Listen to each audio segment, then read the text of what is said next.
নমস্কার, দেখছেন weather update Abhijit, আর আপনাদের সঙ্গে আমি রয়েছি অভিজিৎ। বন্ধুরা, পূর্বাভাস মতন দক্ষিণবঙ্গে তাপপ্রবাহ শুরু হয়ে গেছে। আজ দক্ষিণবঙ্গে তাপপ্রবাহ চলবে। আগামীকাল থেকে শুরু করে দক্ষিণবঙ্গে লুয়ের মতো পরিস্থিতি হবে, এমনটাই মনে করা হচ্ছে। প্রত্যেক দিনের মতন আজকেও আমি আপনাদের সামনে লং ভিডিওর মাধ্যমে হাজির হয়েছি, আর আপনাদের সঙ্গে আমি রয়েছি অভিজিৎ, এবং আপনারা দেখছেন ওয়েদার আপডেট অভিজিৎ চ্যানেল। আজ 12 তারিখ এপ্রিল মাস, সাল 2026, এবং আজ রবিবার এবং ছুটির দিন। ঘড়িতে বাজে সকাল 11টা 42। একটু পরেই দুপুরের দিকে চলে যাবে ঘড়ির কাঁটা। 11টা 42 বাজে এই সময়, অর্থাৎ AM, অর্থাৎ সকালবেলা। তো আমি দেখতে পাচ্ছি যে আপনারা যদি একটু ফলো করেন, একটুখানি খেয়াল করে দেখতে পারবেন যে পশ্চিম দিক থেকে কিন্তু ক্রমশ শুকনো বাতাস তার নিজের বহাল তবিয়তে তার শুকনো বাতাসকে দিয়ে প্রভাবিত করছে ভারতের মূল ভূখণ্ডকে, অর্থাৎ মধ্য ভারত সহ দক্ষিণ ভারত, উত্তর ভারত, পূর্ব ভারত, সব ভারতের প্রত্যেকটা স্থানকেই প্রভাবিত করছে। শুধুমাত্র দক্ষিণবঙ্গে যে তীব্র দাবদাহ বা তীব্র গরমের ঝলকানি হবে বা লুয়ের মতন পরিস্থিতি হবে তা নয়। দাবদাহ এবং তীব্র তাপপ্রবাহ চলবে উত্তরবঙ্গেতেও, তাপপ্রবাহ চলবে বাংলাদেশ, ত্রিপুরাতেও, এবং তাপপ্রবাহ চলবে আমাদের দক্ষিণবঙ্গে। অন্যদিকে শুধুমাত্র দক্ষিণবঙ্গে নয়, তাপপ্রবাহ চলবে মায়ানমারেও, এবং তাপপ্রবাহ চলবে উড়িষ্যাতে, নাগপুরে, এলাহাবাদে, এবং দক্ষিণ ভারতের কেরালা সহ বিশাখাপট্টনম, অন্ধ্রপ্রদেশের সমস্ত জায়গায় কিন্তু তাপপ্রবাহ চলবে। তো তাপমাত্রায় আপনারা যদি একটুখানি ফলো করেন দেখতেই পাচ্ছেন, নাগপুরে তাপমাত্রা কিন্তু এই মুহূর্তে 38 ডিগ্রি, অর্থাৎ এখানে তাপপ্রবাহ চলছে এবং স্টার্ট হয়ে গেছে। আগামীকাল এবং আগামী পরশু কলকাতার তাপমাত্রা পৌঁছে যাবে 40 ডিগ্রি সেলসিয়াসে, এমনটাই মনে করা হচ্ছে। সর্বশেষ উইন্ড প্যাটার্ন আপনাকে তো দেখালাম। অন্যদিকে ঘূর্ণিঝড়টা, গতকাল যে ঘূর্ণিঝড়টা দেখিয়েছিলাম আপনাদেরকে, এখন তার পরিস্থিতি কী আছে দেখতেই পাচ্ছেন। এখন কিন্তু এই ঘূর্ণিঝড় অত্যন্ত শক্তিশালী রূপে রয়েছে এবং চারিদিক থেকে তার কেন্দ্রের মধ্যে কিন্তু নিজের দিকে জলীয় বাষ্পগুলো টেনে নিচ্ছে, যার কারণে কিন্তু আমাদের এদিকে পুরোটাই একদম পশ্চিম এশিয়াকে পুরো একদম প্রভাবিত করছে, যার কারণে কিন্তু পশ্চিম এশিয়াতে প্রবল গরমের তীব্রতা রয়েছে। এবং আপনারা যদি ফলো করেন, পুরো একদম জলীয় বাষ্পগুলো কিন্তু নিজের কেন্দ্রের দিকে ক্রমশ টেনে নিচ্ছে, এমনটাই কিন্তু দেখতে পাচ্ছি। গতকালের মতনই পুরো জলীয় বাষ্পকে নিজের কেন্দ্রের দিকে আবদ্ধ করছে, যার কারণে কিন্তু ঘূর্ণিঝড়টি শক্তি বৃদ্ধি করতে পারছে। এটা হচ্ছে বায়ু মোডে রয়েছে, যার কারণে এখানে কিন্তু অত্যন্ত অল্প দেখাচ্ছে, কিন্তু বায়ুর এখানে গতিবেগ 81 কিলোমিটার, অর্থাৎ এটি ঘূর্ণিঝড় রূপেই ইতিমধ্যেই সাগরে বিরাজ করছে। আমি যদি বায়ুর গাস্টিংয়ে চলে যাই, তাহলে কিন্তু এটাকে কিন্তু আরও ভয়ানক দেখাবে। দেখতে পাচ্ছেন বায়ুর গাস্টিংয়ে চলে এসেছি, দেখলেন যে কতটা ভয়ানক পরিস্থিতি এই ঘূর্ণিঝড় নিয়ে এসেছে। যদি এই ঘূর্ণিঝড় কোনো জায়গায় যদি ল্যান্ডফল করে, তাহলে কিন্তু সেখানে তছনছ করে দিয়ে যাবে, সেখানকে পরিস্থিতিকে একদম ভয়াবহ পরিস্থিতি করে তুলবে। আমি যদি একটু কেন্দ্রের দিকে জুম করে যাই, আপনারা যদি ফলো করেন, তাহলে যে সাদা অংশটা দেখতে পাচ্ছেন, এই সাদা অংশ হচ্ছে ঘূর্ণিঝড়ের মেন শক্তি অঞ্চল, এবং ঘূর্ণিঝড়ের বাঁ দিকটা হচ্ছে সবথেকে অল্প ঝড়প্রবণ অঞ্চল, এবং ডান দিকটা হচ্ছে সবথেকে বেশি প্রবণ অঞ্চল। আপনারা যদি ফলো করেন, দেখুন ডান দিকে কিন্তু একটা সাদা লেয়ারের মতন পরিস্থিতি হয়েছে, যার কারণে কিন্তু ডান দিকে কিন্তু ঘূর্ণিঝড়ের ঝাপটাটা বেশি থাকে, বাঁ দিকে কিন্তু অতটা থাকে না। তবে বাঁ দিকেও কিন্তু ঝড় চলে, এবং কেন্দ্রের দিকে কিন্তু বিশেষ করে ঘূর্ণিঝড়ের চোখটা আপনারা যদি দেখেন, চোখটা কিন্তু এইখানে চোখটা, তবে চোখের সামনে কিন্তু এখন অত্যন্ত পরিস্থিতি ভয়ানক হয়ে রয়েছে, এবং তার সাইডেও কিন্তু এখন ভয়ানক পরিস্থিতি ঘূর্ণিঝড়। এবং আমি যদি এটাকে এখন পর্যবেক্ষণ করি, তাহলে দেখতেই পারবেন এ কিন্তু শক্তি বৃদ্ধি করে সাদা, দেখতে পাচ্ছেন সাদা হয়ে উঠছে। এই মানে হচ্ছে এর শক্তি ক্রমশ বৃদ্ধি পাচ্ছে, এবং এর লাইন হচ্ছে ঠিক এইভাবে গিয়ে বেঁকে যাবে। মানে হচ্ছে ধরুন এইভাবে গিয়ে আবার বেঁকে চলে যাবে। তো এই ঘূর্ণিঝড়কে নিয়ে কোনো বেশি মাথা না ঘামানোই দরকার। আমি চলে যাবো আমাদের বঙ্গোপসাগরে দেখবো যে কোনো সিস্টেম তৈরি হচ্ছে কি না, কারণ এখন ঘূর্ণিঝড়ের মাঝ দেখতেই পাচ্ছেন। অন্যদিকে লাওসের সাগরের দিকে কিন্তু ঘূর্ণিঝড় সৃষ্টি হয়ে গেছে।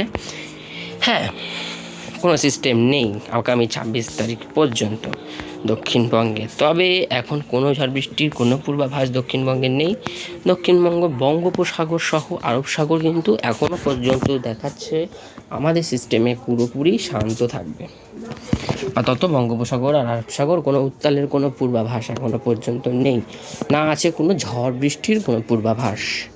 তাই আমি এই মুহূর্তে আপনাদেরকে দেখাবো ঝড় বৃষ্টি কবে আসতে চলেছে, যেটা মানুষের কাছে এখন আবার একটা প্রশ্নের মতন হয়ে দাঁড়িয়েছে যে আবার কি ঝড় বৃষ্টি আসতে পারে, কারণ আবার তীব্র তাপপ্রবাহ চলবে। এখনও পর্যন্ত তাপমাত্রা ততটা অনুভব করা যাচ্ছে না ঠিকই, কিন্তু আগামীকাল থেকে আজ থেকেই শুরু করে ধরে রাখুন আগামীকাল থেকেই কিন্তু ভালো তাপমাত্রা লক্ষ্য করা যাবে।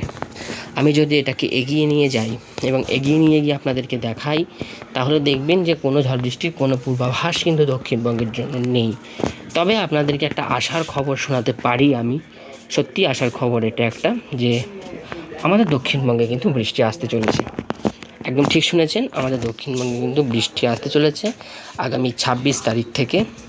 তো আমি কিসের ভিত্তিতে বলছি যে এইসব বৃষ্টির জন্য না, এইসব বৃষ্টির জন্য না, কারণ ওই যে ঘূর্ণিঝড়টা দেখালাম ওর মানে সমাপ্তি ঘটবে আগামী 24 তারিখে। আগামী 24 তারিখে ওই ঘূর্ণিঝড়ের সমাপ্তি ঘটবে, এবং যখন 24 তারিখে ঘূর্ণিঝড়ের সমাপ্তি করবে, হ্যাঁ এখন বলতে পারো এতদিন থাকবে ঘূর্ণিঝড়টা, অবশ্যই, কারণ ওই সাগরটা হচ্ছে বঙ্গোপসাগরের থেকে অনেক বড়, এবং ওই সাগরে কিন্তু সবথেকে বেশিক্ষণ একটা ঘূর্ণিঝড় নিজেকে ধরে রাখতে পারে। কিন্তু এই বঙ্গোপসাগর সেটা সম্ভব নয়, কারণ বঙ্গোপসাগর অত্যন্ত ছোট একটি আয়তনযুক্ত সাগর।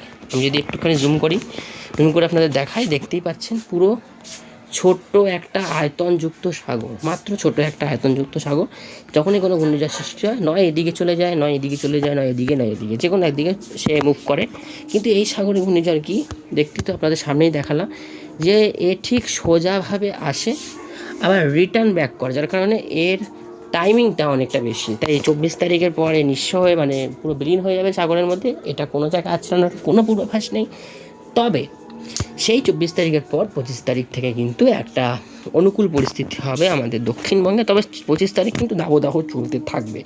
25 তারিখে কিন্তু একটা অনুকূল পরিস্থিতি হবে দক্ষিণবঙ্গে। দক্ষিণবঙ্গের জেলাগুলিতে কিন্তু হু হু করে জলীয় বাষ্প ঢুকবে, যার কারণে কিন্তু আবারও বজ্রগর্ভ মেঘের থেকে ঝড় বৃষ্টির পূর্বাভাস রয়েছে 26 তারিখ থেকে। অর্থাৎ 25 তারিখ পুরো জলীয় বাষ্প দক্ষিণবঙ্গে সহ ভারতের প্রত্যেকটা ভূখণ্ডে অঞ্চলে পৌঁছবে, এবং তার থেকে বজ্রগর্ভ মেঘের সঞ্চার ঘটবে, এবং তার থেকে কিন্তু ঝড় বৃষ্টি আপনারা যদি ফলো করেন তাহলে একটুখানি দেখতে পারবেন। রেডারও কিন্তু ইঙ্গিত দিচ্ছে, যেখানে এই জায়গাটা পুরো ফাঁকা দেখাচ্ছে সেখানে দেখুন বৃষ্টি রয়েছে, বুঝতে পারছেন, বৃষ্টি রয়েছে। এটার মানেই হচ্ছে সেটা, ঠিক আছে, এটা হচ্ছে ইঙ্গিত দিচ্ছে যে বৃষ্টি আসবে 26 তারিখ থেকে। অর্থাৎ 26 তারিখ থেকে আবারও দক্ষিণবঙ্গে ঝড় বৃষ্টির অনুকূল পরিস্থিতি তৈরি হবে। এবার আমি চলে যাচ্ছি সোজাসুজি একদম, সেটা হচ্ছে উপগ্রহ চিত্রে আমি যাব। উপগ্রহ চিত্রে যাব অবশ্যই। উপগ্রহ চিত্রে আমি চলে যাচ্ছি আপনাদের সঙ্গে নিয়ে। উপগ্রহ চিত্রে যেতে গেলে আমাকে চলে যেতে হবে স্যাটেলাইট ইমেজে, এবং স্যাটেলাইট ইমেজে গিয়ে আমি দেখব এই মুহূর্তে কি পরিস্থিতি, মেঘের কি কোনো সঞ্চার ঘটেছে না ঘটারই সব থেকে সামান্য। দেখুন আপনি যদি পুরোভাবে আপনি যদি বুঝতে পারেন, দেখুন পুরো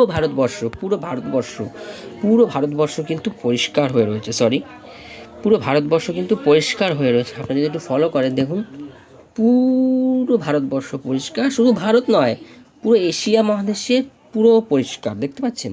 শুধুমাত্র উত্তরে কিছু একটু বাদ ছাড়া, এই সমস্ত জায়গায় বাদ ছাড়া কিন্তু পুরো এশিয়া মহাদেশে কিন্তু দেখতে পাচ্ছেন পুরো পরিষ্কার আমাদের বঙ্গোপসাগর, আরব সাগর, কোনো কিচ্ছু নেই, পুরো পরিষ্কার আবহাওয়া, মেঘের কোনো ছিটে ফোটারও কোনো ইঙ্গিত নেই।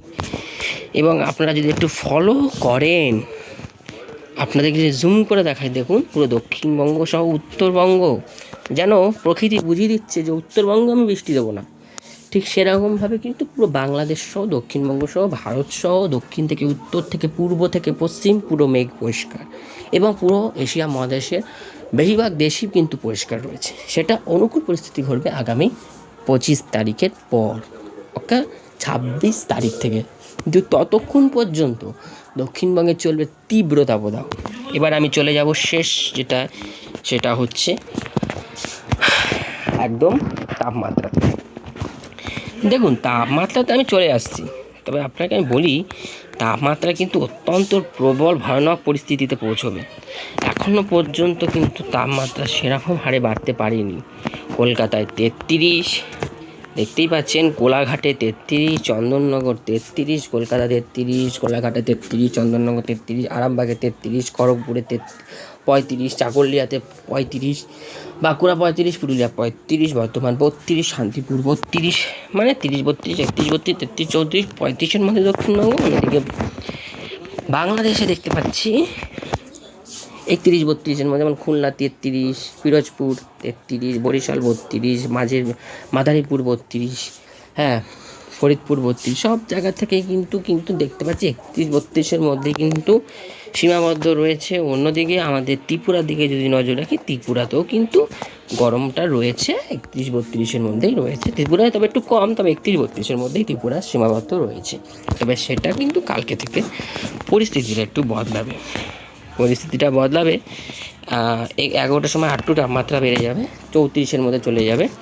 তবে 31, 32, 34, বাঁকুড়া পুরুলিয়াতে কিন্তু তাপপ্রবাহ আজকের পূর্বাভাস রয়েছে। বাঁকুড়াতে 37, পুরুলিয়াতে 36। তবে আমি বলবো আগামীকাল কিন্তু 40 ডিগ্রি পৌঁছে যাবে কলকাতার তাপমাত্রা। সবাই সাবধানে থাকবেন এবং গ্লুকোজ বেশি করে পান করুন।